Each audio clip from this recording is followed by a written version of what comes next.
Hola, ¿qué tal amigos? ¿Cómo están todos ustedes? Mi nombre es Manuel Ocampo Ponce y les saludo muy afectuosamente desde esta bendita señal de su canal de María Visión Luz Católica.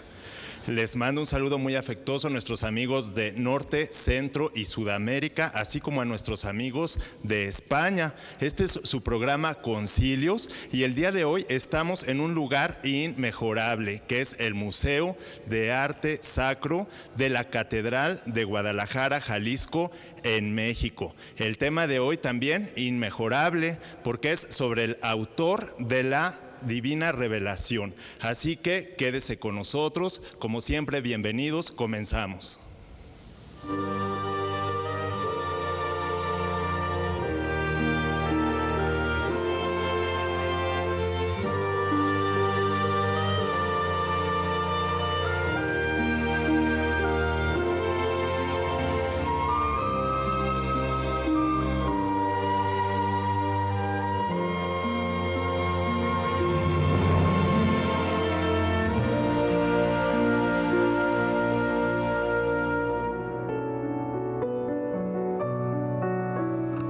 Pues ya aquí de regreso con ustedes en su programa Concilios, transmitiendo hoy desde este Museo de Arte Sacro de la Catedral de Guadalajara en Jalisco, México. Un saludo para todos nuevamente y estamos en su programa Concilios y bueno, pues analizando el Concilio Vaticano II.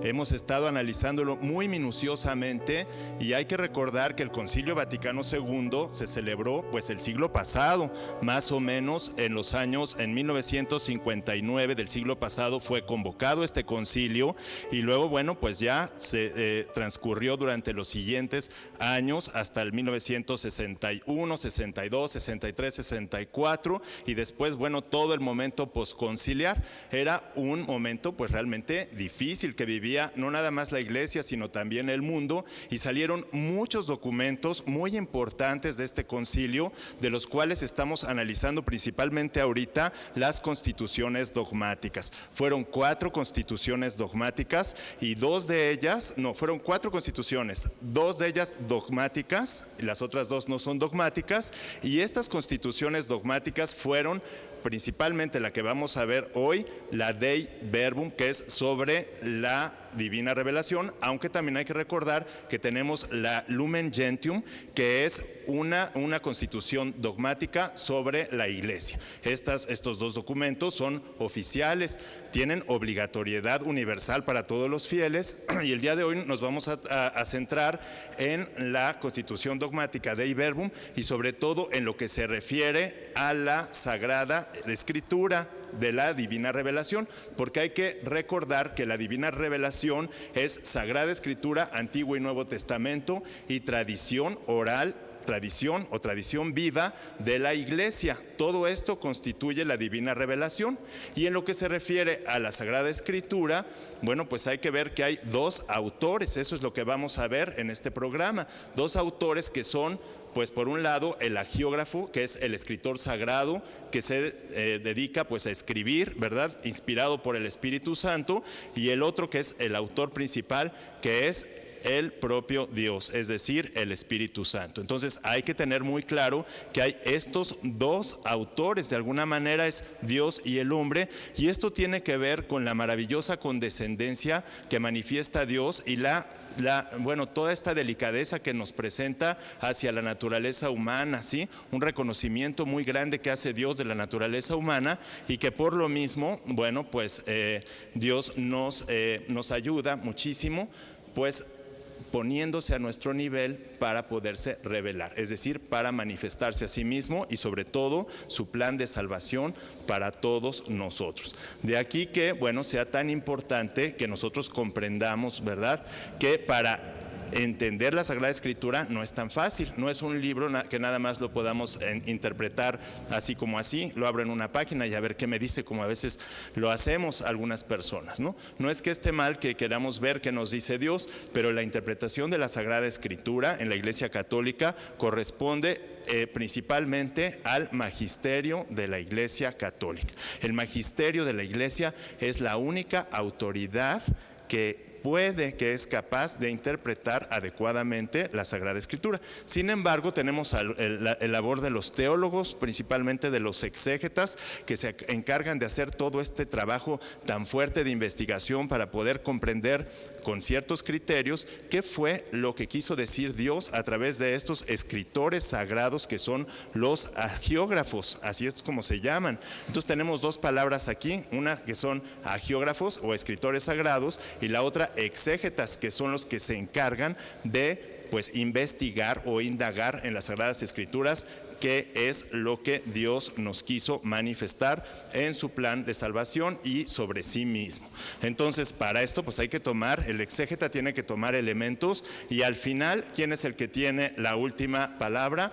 Pues la última palabra la tiene definitivamente el magisterio de la Iglesia Católica, que como sabemos hay magisterio ordinario y magisterio extraordinario. El magisterio extraordinario es el Papa cuando habla ex cátedra, y luego tenemos el magisterio que es el Papa junto con todos los obispos, pero siempre y cuando esté el Papa con todos los obispos, ¿sí? Porque el Papa solo es cátedra, porque los obispos solos sin el Papa no son magisterio. Entonces tiene que ser el Papa junto con todos los obispos en comunión. Pero todo esto lo iremos viendo, desmenuzando como siempre en este programa, en este lugar tan maravilloso que tenemos hoy, que espero ustedes disfruten. Así que quédense con nosotros, vamos a un corte y regresamos.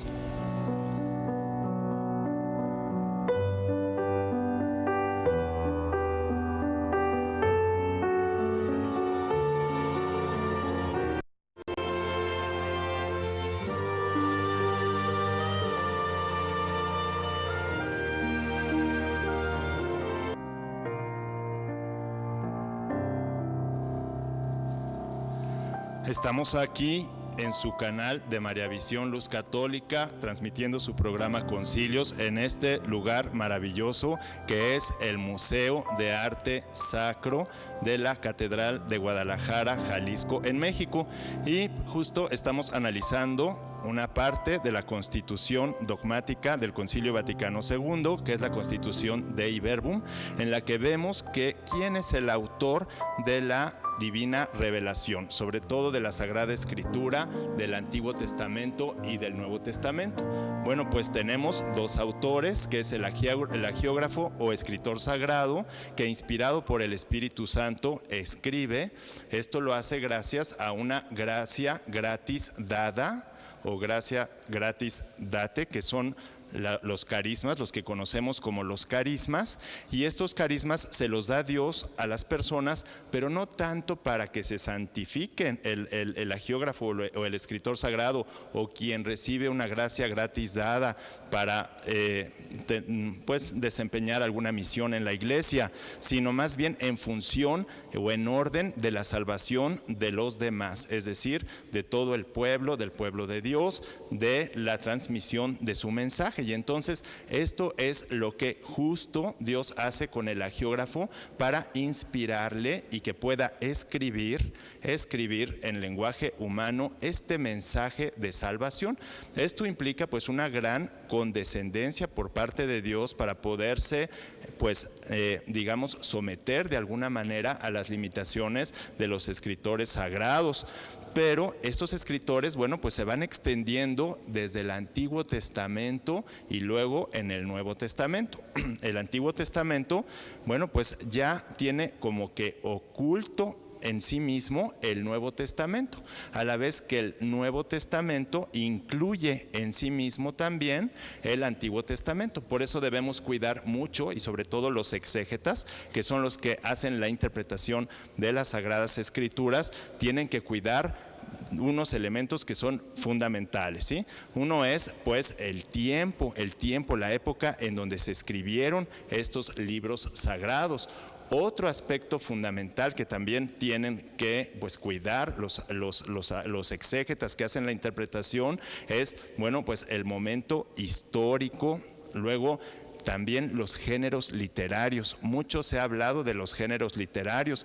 Todos los libros fueron escritos en distintas épocas, sobre todo, fíjense, el Antiguo Testamento, los libros más antiguos o los documentos más antiguos datan del año 1030, de la tradición yavista, 1030 antes de Jesucristo. Y luego, bueno, pues se fueron escribiendo pequeños documentos, pequeños fragmentos que después el pueblo de Israel o el pueblo judío fue pues integrando en diferentes documentos que ahora conocemos como el Antiguo Testamento. De estos géneros literarios, por lo tanto, hay pues algunos libros que son proféticos, otros son poéticos, ¿sí? Hay diferentes tipos de géneros que hay que estudiar muy bien y luego, sobre todo, tomar en cuenta, como les he dicho, la unidad entre el Antiguo Testamento, el Nuevo Testamento y la tradición viva de la Iglesia. Si no consideramos todos estos elementos, el tiempo, la cultura, la historia, los géneros literarios, la unidad, pues entonces no podemos hacer una adecuada interpretación de la Sagrada Escritura, es decir, saber exactamente qué nos dijo Dios o qué nos quiso decir sobre sí mismo y sobre su mensaje de salvación. Como ven ustedes, pues no es tan sencillo. Y luego los exégetas, bueno, pues hacen su labor muy cuidadosa, pero finalmente quien tiene la última palabra es el magisterio de la Iglesia Católica. Y justo este Concilio Vaticano II, pues se dio en un contexto en el que había muchísima discusión. De hecho, todos los concilios, por lo general, bueno, o desde el primer concilio de Jerusalén en el año 49, cuando todavía estaba San Pedro, imagínense nada más, se dan porque ya empieza a haber una discusión sobre algún tema de fe o de moral, de costumbres de la Iglesia, ¿sí? Y entonces este Concilio Vaticano II, pues no es la excepción. Tuvimos concilios muy grandes en la historia de la Iglesia Católica, en donde se analizó sobre Arrio, sobre Apolinar, sobre herejías grandes que negaban la divinidad de Jesucristo, que negaban su humanidad, etcétera, ¿sí? Se definieron dogmas, pero en este Concilio Vaticano II, pues principalmente se refirió a lo que fue la modernidad, toda esta crisis moderna tan tremenda de las ideas, que además se infiltraron o algunas incluso salieron del seno de la misma Iglesia Católica y por lo mismo pues provocaron una grandísima confusión en un contexto en el que además pues tuvimos las revoluciones en el siglo XIX, empezando por la Revolución Francesa, luego las revoluciones en toda América, las guerras mundiales, el Holocausto nazi, bueno, una cantidad de calamidades en el siglo XX, y en ese contexto es donde se da este Concilio Vaticano II, pues para aclarar algunas cosas, para ponerlas en claro. Y entonces pues también se da en un contexto en donde ya los medios de comunicación, la tecnología nos permite pues tener contacto con muchas religiones, con las otras religiones, las religiones orientales, todo Oriente, que es un gran misterio para la Iglesia Católica, porque fíjense, pues Oriente no ha podido ser adecuadamente evangelizado. De hecho, la crisis actual es fuerte porque aunque sabemos que la Iglesia Católica pues tiene la garantía o está garantizado que va a prevalecer hasta el final de los tiempos, pero no hemos podido evangelizar esta vastísima región de China, en donde está habiendo incluso mártires ahora, ¿sí? De todo lejano oriente, la India, piensen la cantidad, 1,000 y tantos millones de habitantes en China y 1,000 y tantos, 1,600, 1,500, 1,400 millones en la India y China simplemente, ¿sí? Pensemos en el continente africano, y entonces ahí hay otras religiones que también, bueno, pues cuestionan a la Iglesia Católica sobre su autenticidad, e incluso los mismos árabes, los musulmanes que surgieron pues durante la Edad Media en Europa. Entonces, por un lado está eso, y por otro lado, otro de los problemas muy graves, críticos que se trataron en este concilio, y por lo que es necesario saber quién es el autor de la divina revelación, de la revelación que nosotros los católicos consideramos como revelación católica. Bueno, pues es muy importante porque además también dentro de la Iglesia Católica pues surgieron algunos exégetas que dieron algunas soluciones falsas o que de alguna manera, como ya había pasado también desde el siglo XVI, la Reforma Protestante con Lutero, pues algunas de estas ideas modernas, liberales, protestantes, que tenían confusiones muy grandes respecto a la Sagrada Escritura, a la tradición oral, incluso pues sabemos que los protestantes y algunas iglesias de hermanos separados pues no consideran el Antiguo Testamento, solamente el Nuevo Testamento, y aquí por esto este documento dice tan claramente que tiene que ser Antiguo y Nuevo Testamento y la tradición viva de la iglesia, que es Dios el autor, ¿sí? Y luego también otros puntos muy importantes que vienen en este documento que hoy estamos analizando y que se refieren sobre todo también, bueno, pues a la necesidad de hacer una correcta exégesis, es decir, una correcta interpretación,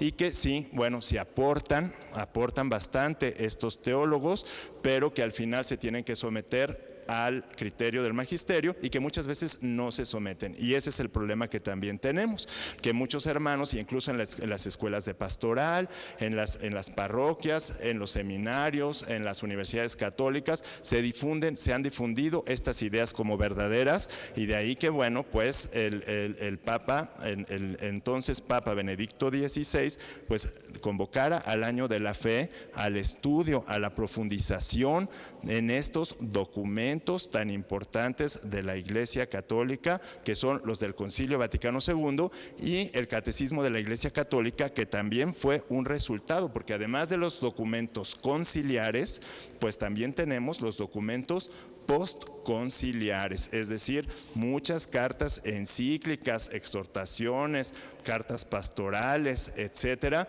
que vinieron para aclarar, porque el problema también de la interpretación del Concilio Vaticano por algunos teólogos que se empeñaron en estas ideas, tales como por ejemplo son Karl Rahner, que hemos mencionado en algunos programas, Bultmann, que aunque no es católico, pero también influyeron mucho los protestantes, Karl Barth también y otros más, ¿sí? Congar, etcétera.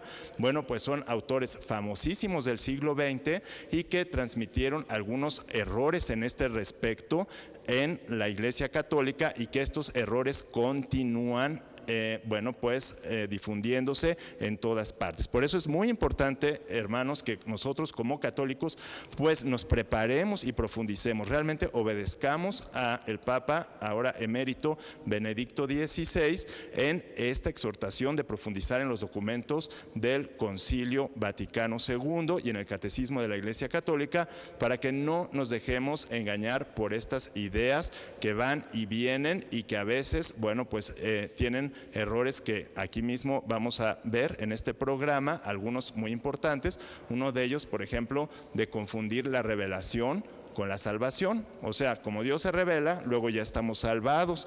O sea, la pura fe sin obras, como decía Lutero.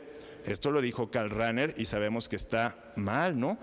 Este otro teólogo y exégeta, Bultmann, que pues negó la historicidad de Cristo, el carácter histórico, o que niegan también que los hechos y milagros, la objetividad, sea necesaria, que no basta con que Dios se revele al interior, nos abre a nuestros sentimientos, sino que es necesaria la revelación que entra por la palabra y los hechos al hombre. Desde luego estas ideas tienen muchísimo auge, porque al hombre nos gusta, bueno, pues pensar que somos los escogidos, que Dios nos habla al interior, y luego ya para qué queremos tantos libros y tanto estudio y tanto esfuerzo. Bueno, pues no hay nada, no hay espíritu más ajeno al catolicismo que el pensar así, ¿sí? El católico tiene que saber que la razón y la fe son indispensables para poder comprender los contenidos de la fe católica, es decir, para comprender quién es Dios y no elaborarnos un Dios a nuestra medida, y también para poder entender su mensaje de salvación, que Él quiso que fuera así, ¿sí? Que el hombre se esforzara, que estudiara, que aprendiera. Ahora, ¿qué sucede con quien no puede estudiar? Bueno, pues Dios les hace llegar de alguna manera los medios para poderse preparar, a lo mejor en su parroquia, con sus agentes de pastoral, o bueno, con esta señal de María Visión, a cuántos lugares no está llegando este programa, en donde si ustedes van poniendo mucha atención y con la gracia del Espíritu Santo, seguro Dios va a ir actuando en sus almas para poder pues dar a entender este mensaje de salvación tan importante para todos los católicos. Entonces, no nos confundamos y bueno, también aprovechando, quiero decirles que tenemos vías de comunicación. Tenemos unas vías de comunicación que son mi Twitter, que es @filos, que se escribe P mayúscula H Y O S de Samuel, @filos 1403, y tenemos también el correo de concilios @mariavision.com. Quiero mandar también ya algunos saludos porque ahorita, mientras el corte, ya recibí saludos a, bueno, pues nuestros hermanos del seminario de Cuernavaca que están ahorita de misiones. Bueno, me escribió Miguel Moctezuma Tecuapacho de Cuernavaca, de la diócesis de Cuernavaca. Ahora están en misiones y bueno, pues les encomendamos, piden que hagamos oración, todo el auditorio de María Visión, por ellos que están en estas misiones y que están viendo todos los seminaristas ahora con la misión, pues el programa, y por eso también es importante que sepan, ¿verdad?, los seminaristas que se están formando, sepan detectar los errores que tiene en un momento pues los exégetas o autores que son necesarios, ¿eh?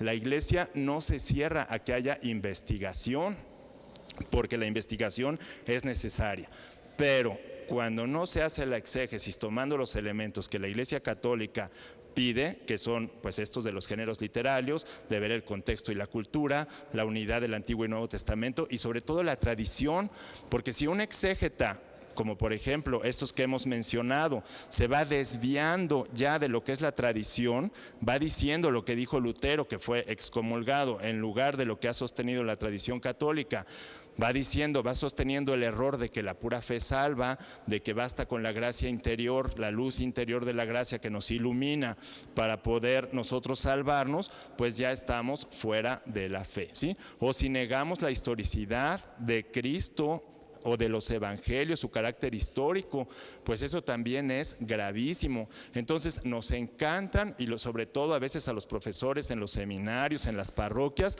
hablar de teólogos modernos, hablar de teólogos contemporáneos, y qué padre, pero claro, hay que ver que así como pueden tener aciertos, tienen también errores, y que no caigamos en los errores que son muy graves, porque después acabamos pues adorando a otro Dios o haciéndonos otro Dios, otra imagen que no era la que Dios nos quería pues decir, ¿sí? Sin embargo, debemos estar tranquilos también de que el Espíritu Santo asiste a su iglesia, y cuando tenemos buena voluntad nos asiste a nosotros también. Pero bueno, pues vamos a un corte porque tenemos mensajes importantes que decirles y regresamos, no se vayan.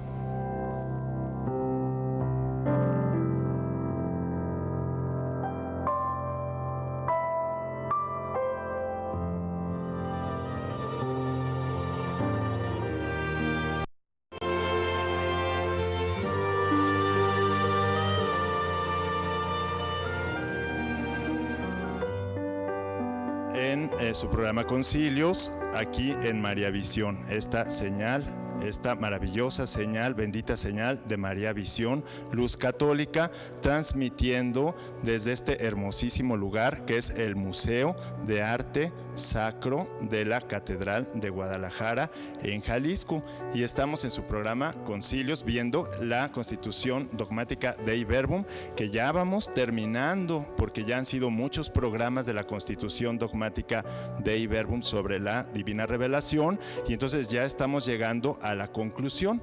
Recuerden que son muchos documentos en el Concilio Vaticano II, y ahorita estamos ya estamos cerca de terminar este primer documento documento que es la Dei Verbum. Y bueno, pues estamos viendo que es la Divina Revelación tiene como autor a Dios y a los hagiógrafos, que son los hombres que escribieron. Y ya les decía yo, bueno, que el Antiguo Testamento pues tardó muchísimo. De hecho, hay 4 tradiciones, 4 o más tradiciones, incluso se han descubierto otras más que intervinieron en la conformación de lo que es el Antiguo Testamento. Y ya este Antiguo Testamento pues va teniendo oculto en sí mismo el Nuevo Testamento. Por eso es que el Antiguo Testamento no se entiende plenamente sin el Nuevo Testamento, y a la vez que el Nuevo Testamento, bueno, pues también se reafirma con el Antiguo Testamento. Y bueno, pues también estamos viendo que los exégetas deben siempre pues respetar la autoridad como última palabra del magisterio de la Iglesia Católica. Entonces, cuando los católicos queremos saber qué es lo que Dios quiso decir, bueno, pues tenemos que acudir a los documentos oficiales de la Iglesia Católica, a su tradición viva, para saber, para no desviarnos en la doctrina. Y bueno, pues vemos cómo Dios ha escrito esto y qué es lo que ha manifestado. Bueno, pues Dios manifestó a los apóstoles a través, sobre todo, de estos documentos que son los evangelios, porque los evangelios son los documentos del Nuevo Testamento que manifiestan y que la Iglesia nunca ha dudado de su carácter histórico, de la historicidad de Jesús, una cuestión que ha sido negada últimamente por el escepticismo histórico metido por algunos teólogos. Nada de eso. Así como podemos ver que, por ejemplo, los libros del Pentateuco no son historia universal, sino historia de la salvación, y por lo tanto no podemos querer encontrar exactamente datos históricos de esos documentos del Pentateuco. Que bueno, ¿cuáles son los libros del Pentateuco? Bueno, pues son los primeros libros en donde viene pues justamente el relato de la creación, el relato del arca de Noé, el relato, bueno, todos de la Torre de Babel, etcétera. No es tanto, ¿verdad?, historia universal, sino historia de la salvación, pero en los evangelios sí que manifiestan la historia sobre Jesús.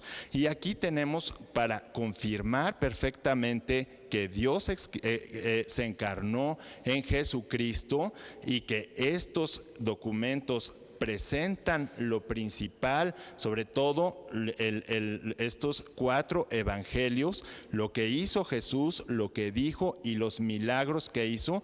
Pues tenemos estos documentos que son los fundamentales, pero también multitud o muchísimos, una gran cantidad de documentos que son, bueno, algunos son paganos y sin embargo, aunque sean paganos, pues reflejan documentos de censos, documentos civiles de la época de Jesús. Hay otros documentos o otras fuentes paganas, fuentes judías también. También por fuentes judías sabemos que pues la autenticidad de estos 4 evangelios, y luego de otros documentos del Nuevo Testamento, de otros libros que también se consideran como canónicos, es decir, que pasaron el canon. El canon es la regla, la norma por la cual sabemos si un escrito es palabra revelada o no es palabra revelada. Entonces no es nada más así, sino que por la misma tradición viva se saca el canon para saber si es palabra revelada o no es palabra revelada, y entonces podemos determinar, y se determinan además de estos 4 evangelios, pues tenemos también los Hechos de los Apóstoles, bueno, escritos de San Pablo, los joánicos, etcétera, ¿sí? Tenemos otros documentos. Sin embargo, este tetraevangelio, estos 4 evangelios manifiestan y reflejan lo principal que Jesús hizo y quiso decirnos, y son fuentes fidedignas, históricas, que nosotros podemos comprobar. De hecho, tenemos documentos muy antiguos. Recuerden que ahora se ha descubierto recientemente en Qumran, que es un lugar allí en Israel, en unas grutas se encontraron unos papiros, unos escritos originales, sobre todo uno de los evangelios, y que data del año 50 después de Cristo. Recordemos que Jesús murió, bueno, pues en el año 33 de nuestra era, aproximadamente a los 39 años de edad, porque hubo un error en los primeros cálculos que hicieron los antiguos historiadores, pero más o menos a los 39 años de edad, en el año 33. Pues fíjense, este documento tan antiguo es un documento Q de Qumran, pues se encontró y data del año 50, ¿sí? Los evangelios se fueron escribiendo más o menos por ahí, y bueno, también aquí en esta constitución dogmática, pues manifiesta muy claramente que estos documentos, pues que fueron escritos de esta manera, manifiestan todas estas verdades, ¿sí? Entonces, bueno, pues no hay que confundirnos, ¿verdad?, con esto, y bueno, pues no hay que tener cuidado también de los exégetas, porque todavía hay exégetas actuales, teólogos, pues siempre estar subordinados a lo que es la autoridad del magisterio de la Iglesia Católica. Bueno, de tal suerte que aquí tenemos pues que los 4 evangelios son de origen apostólico y que descuellan con razón la fuente principal sobre la vida y la doctrina de Jesucristo, ¿sí? Afirma la historicidad de Jesús. Jesús es un ser histórico, un personaje histórico, Dios y hombre verdadero, que además actuó en un contexto histórico fundamental y que obró milagros, palabras y hechos. Fue como él actuó, ¿sí? Entonces, ¿qué sucede? Que toda la primera parte, cuando Jesús predica con el ejemplo, con la palabra y sobre todo con los hechos de los milagros, pues no se escribió absolutamente nada.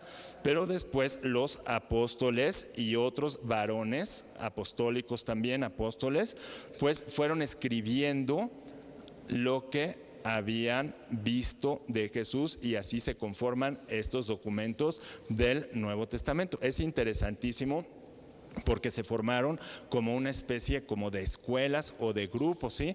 La escuela de Mateo, de Marcos, de Lucas. ¿Por qué se hicieron escuelas?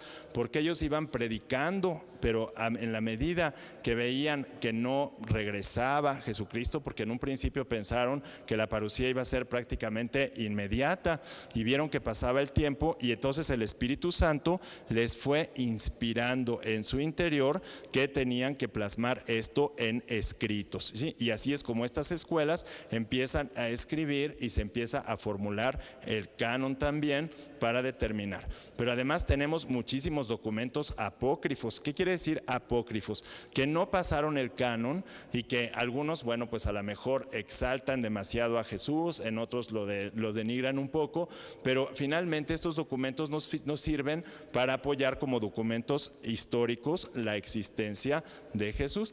De modo que vean qué maravilloso actúa Dios en la Iglesia Católica y cómo va desvelando su verdad, la verdad que quiere comunicarnos a través de todo este aparato tan importante, en donde siempre considera el elemento humano, la palabra del hombre.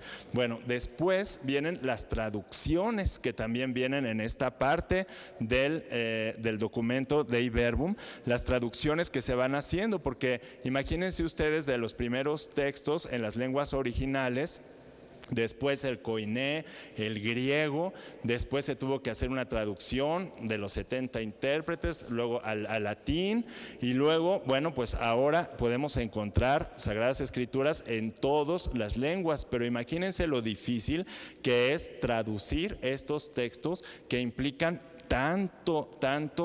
pues tanta precisión en la terminología, en las palabras.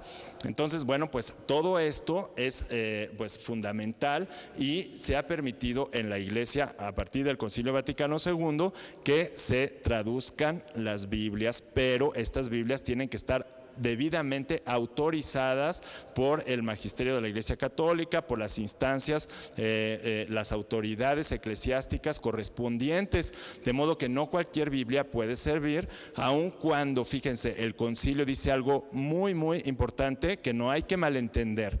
Dice que incluso si trabajáramos con los hermanos separados en una versión, pero que pasara por las autoridades de la Iglesia, la podríamos considerar. Pero esto lo veremos después de un corte, no se vaya, regresamos.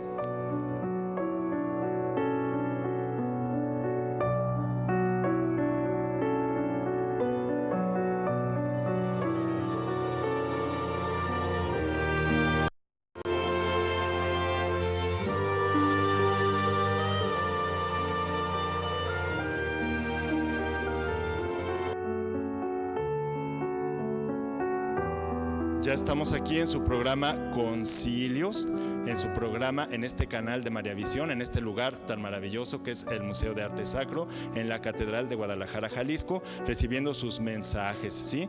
Tenemos aquí un mensaje de ACME, les mandamos un saludo. Tenemos también aquí en Twitter, estoy recibiendo el de José Luis Cárdenas, el de Salvador González, que le mando un saludo también. Otros amigos, Patricia Ávila, que nos está también viendo aquí, Mari Carmen Carmeliux dice aquí, también le mando un saludo muy afectuoso. Mauricio Tamés, también le mando saludos. A nuestros amigos de Colombia, que también aquí me acaban de mandar un mensaje. A los de Venezuela, a otros que tenemos en Argentina, a la comunidad del Padre Eliseo de Gea Gil, que está también en España, viéndonos, aun cuando es la diferencia de horario tan grande. Bueno, también tenemos a Edgar Alejandré, que también nos habló, que está viendo el programa. A nuestros amigos que están en Misiones, también en Cuernavaca, les mandamos un afectuoso saludo. Y bueno, pues continuamos aquí con un punto importante para terminar pues este bloque, este importante bloque de la Constitución Dogmática Dei Verbum, donde habla sobre las otras religiones. ¿Qué dice sobre las otras religiones?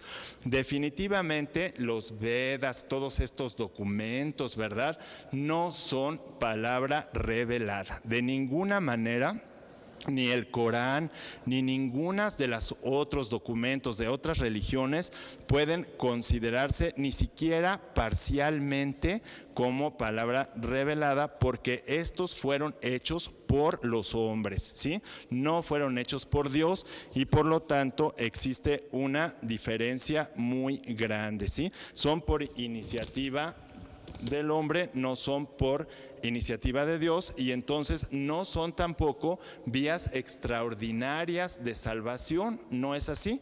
Este error ya lo hemos comentado y lo introdujo Karl Rahner, diciendo que todas las religiones son iguales, con su teoría de los cristianos anónimos, que son de todas estas religiones. De ninguna manera, ¿sí? Pero a ver, hay que precisar muy bien aquí.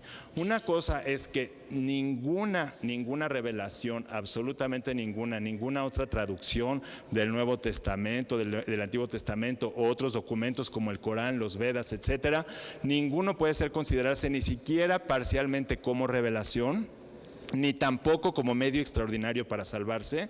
Eso no quiere decir que Dios no pueda salvar por medios extraordinarios a personas de otras religiones, pero por medios extraordinarios conforme a su conciencia, sobre todo si están en ignorancia invencibles, incorporarlos a la Iglesia Católica.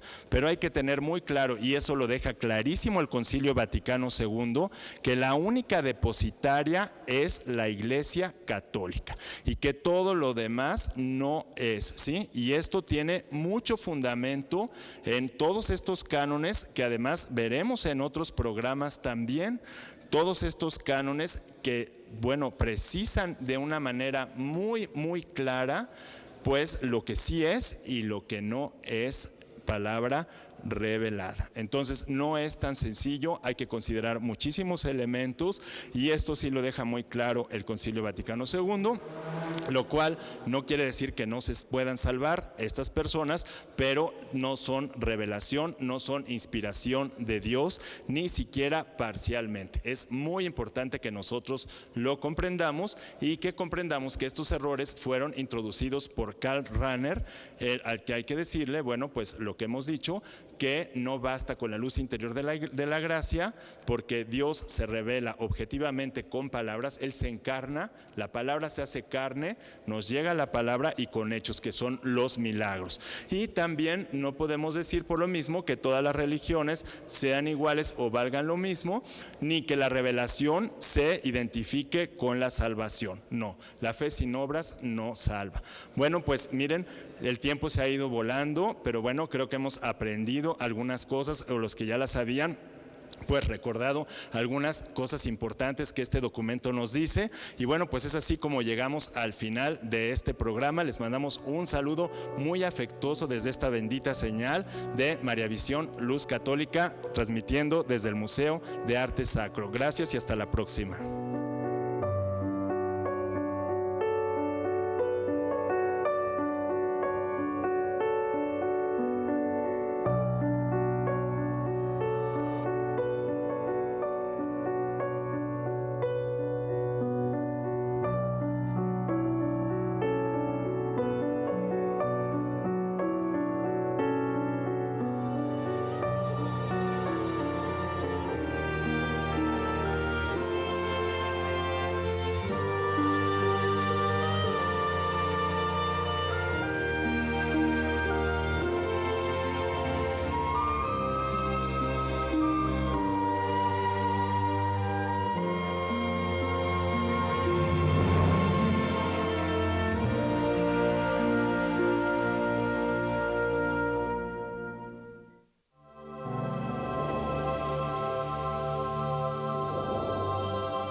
Si usted desea una copia de este programa, por favor contáctenos a los siguientes teléfonos. Desde el extranjero, marque 0052 33 3770 1814 y del interior de la República Mexicana al 01900 849 3507 o escríbenos a nuestro correo electrónico tiendavirtual@mariavision.com y visita nuestra página web www.mariavision.com.